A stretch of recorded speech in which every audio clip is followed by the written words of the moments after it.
Live from the campus of Washington and Lee University, this is a Channel 18 Rockbridge News Update. Welcome to this late edition of the Rockbridge Report. I'm Crawford Humphreys. And I'm Gigi Lancaster. Let's get straight into your election coverage.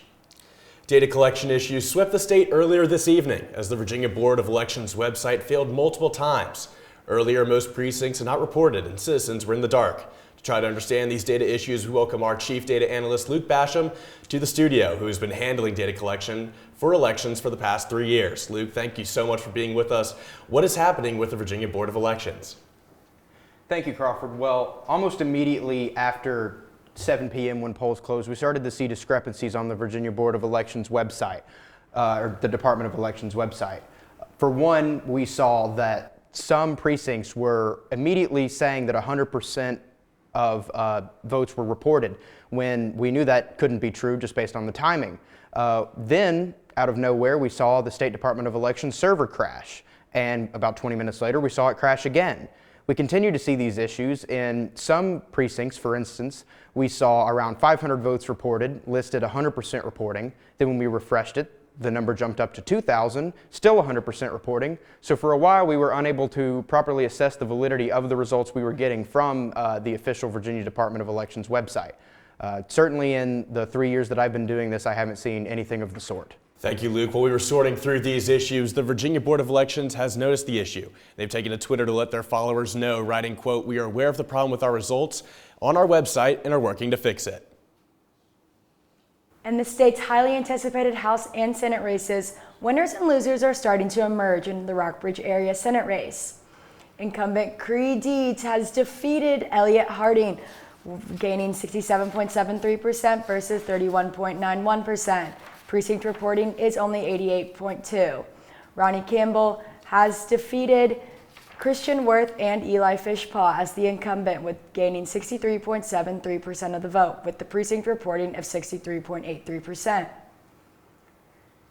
And moving along to the Buena Vista elections for Commonwealth's attorney, with 100% of precincts reporting, Joshua Elrod has defeated Daniel Maury. Elrod with 62.06% of the vote and Maury with 37.79% of that vote. For Buena Vista City Council, we had 4 candidates running for 3 spots. Cheryl Hickman with 22.25% of the vote, Stanley Coffey, the incumbent, with 25.88% of the vote, and Lisa Clark, another incumbent, with 25.08% of the vote, and they unseated Stephen Ballridge, the incumbent. Then for school board, 3 chairs available for 4 candidates. Teresa Ellison, the incumbent, with 25.56% of the vote. Wayne Flint, another incumbent, with 25% of the vote. John Butler unseating Christy Baker, the incumbent, with 20% of that vote. And moving along to the Rockbridge County Board of Supervisors for the Buffalo District, we had 5 candidates running in this race. Leslie Ayers, 32.78% of the vote. Charlie Costanelli, 29.49% of the vote, and 15.75% going to Max Smith. The other 2 candidates on the ballot for this race were Jonathan Terrace with 5.37% of the vote and Randall Trout with 16.50% of that vote. The precinct's reporting right now is undetermined. And in Natural Bridge, it looks like Andrew Ryan has received 43% of the vote and David McDaniel has received 55.39% for the Board of Supervisors. The precinct reporting is still undetermined. And finally, for the South River District for the Rockbridge County Board of Supervisors, Bob Day looks with 72.41%, looks like he's in the lead versus Kathleen Archer. However, the precinct reporting is still undetermined. Coming up on the Rockbridge Report, more election results. We'll break down the House and Senate races to find out how neighborhoods near you voted earlier today. And later, the Rockbridge Report goes live at Republican and Democrat election parties to hear from candidates as elections results finish coming in. Hear from the winners and losers next. And later, there are 9 uncontested races in Rockbridge County, and many of those races will be decided by write-ins. We'll examine that trend and how it fits in with the national pattern of uncontested elections in small towns. All that coming up on the Rockbridge Report. Welcome back to the Rockbridge Report. Now, an in-depth analysis of Virginia State House elections. Joining us are political commentators Wes Culp and Kyle Perrell. Gentlemen, thank you for being with us. Thank you. Thank you.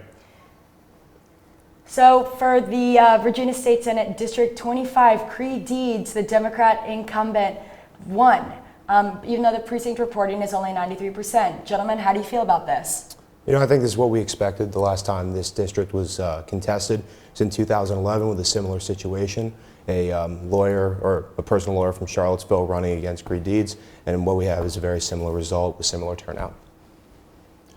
Now diving a little deeper into these results here, the Lexington results, Cree Deeds, the Democrat incumbent with 54.73% of the vote, beating Elliott Harding, who had 45.22% of the vote. Now, is this what we expected to see from Lexington today?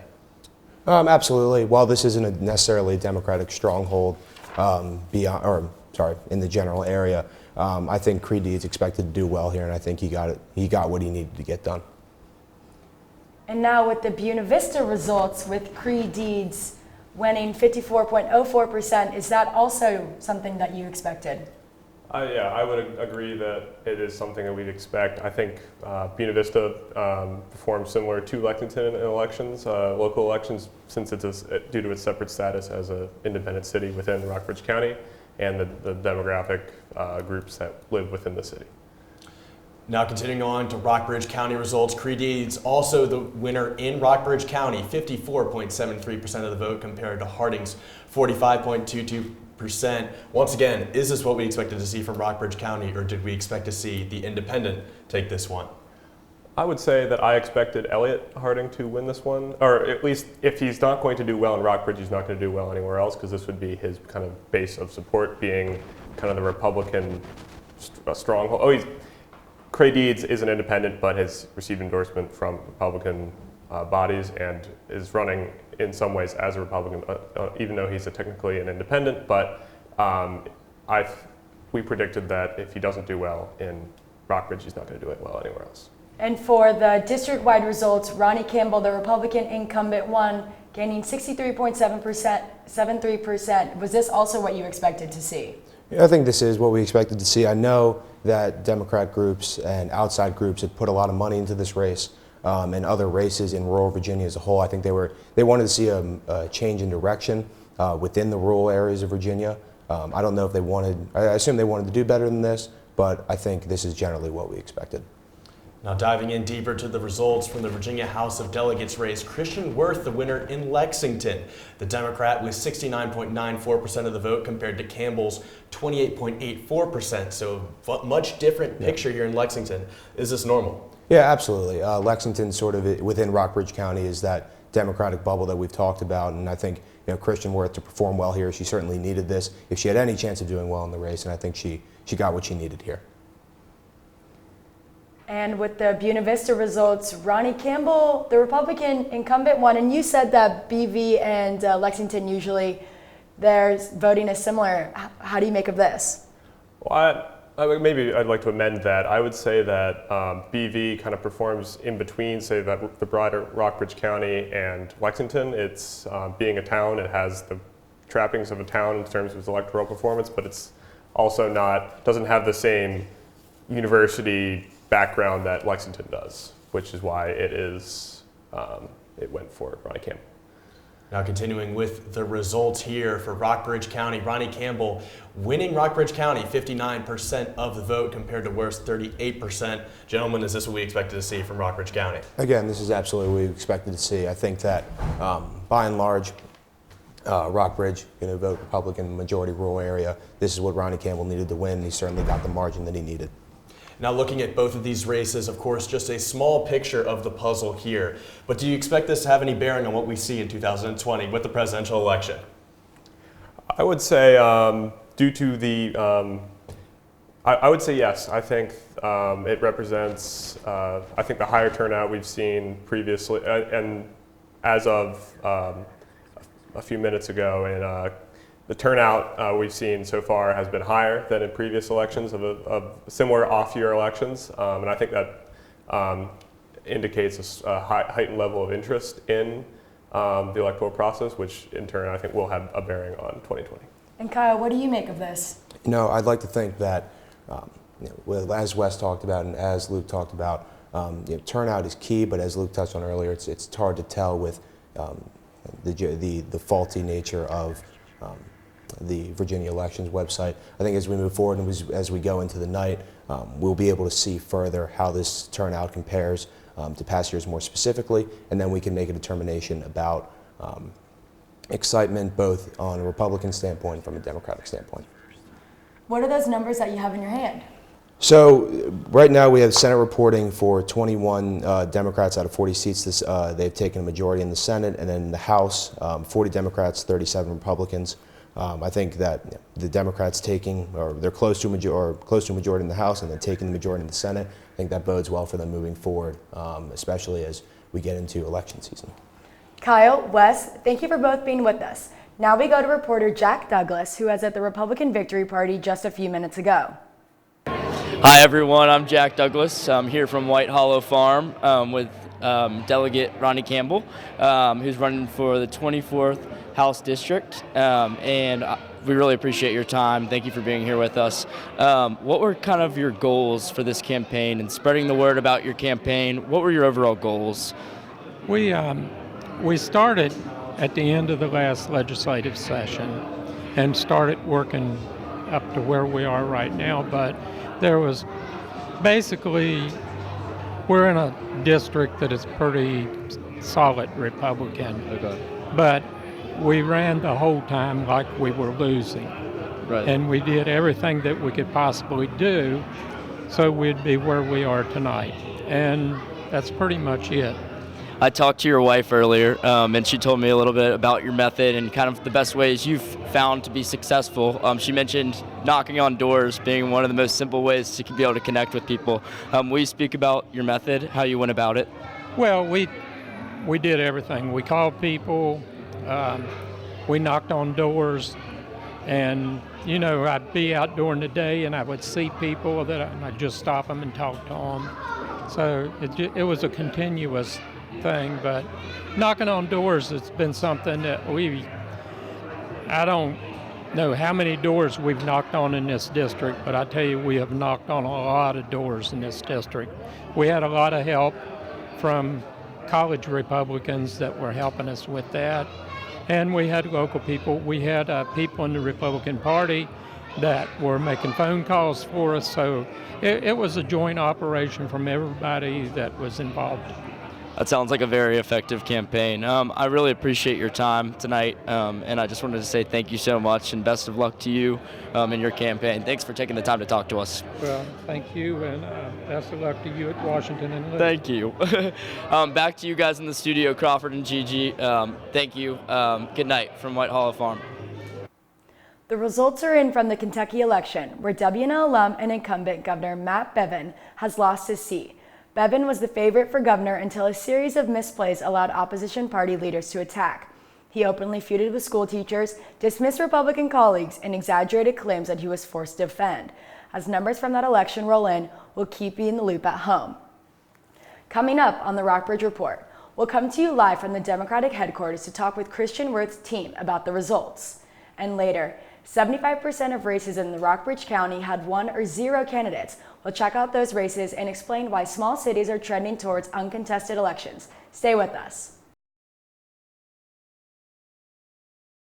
Welcome back to the Rockbridge Report, where reporter James Laverty is live with Democratic candidate Christian Worth.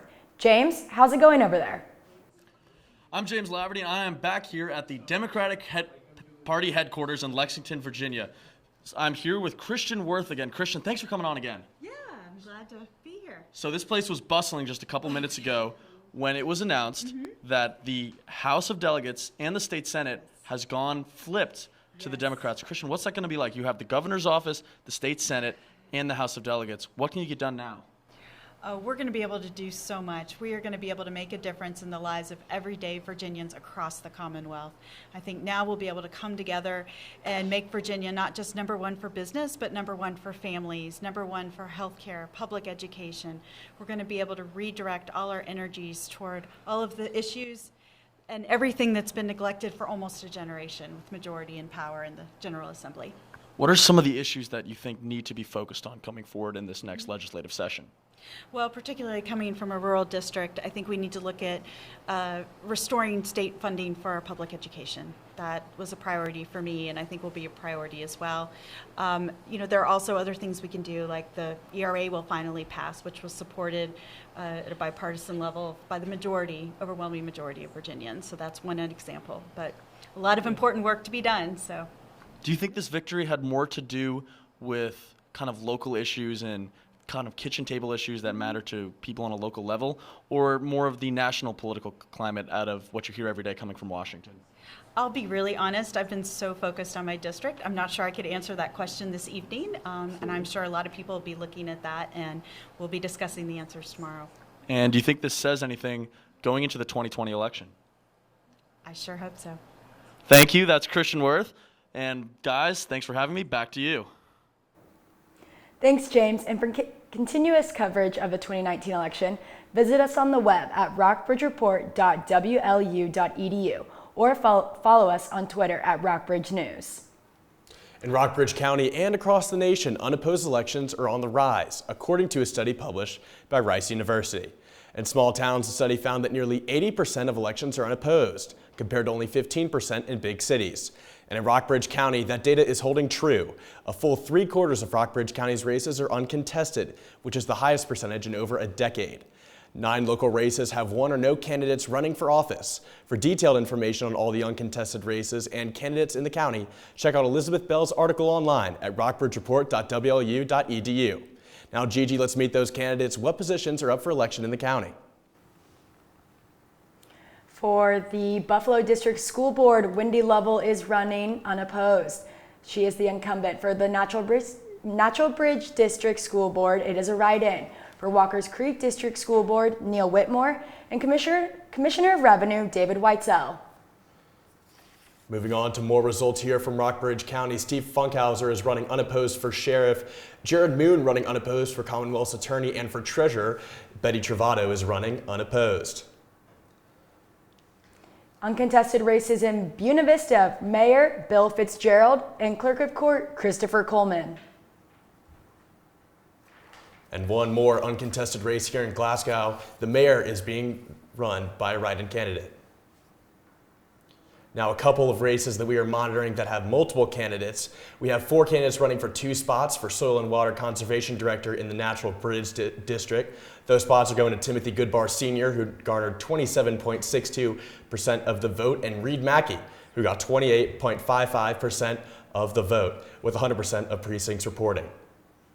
That's all for our coverage of the 2019 election night here with the Rockbridge Report. Thank you so much for tuning in. For more information, go to rockbridgereport.wlu.edu. Have a good night.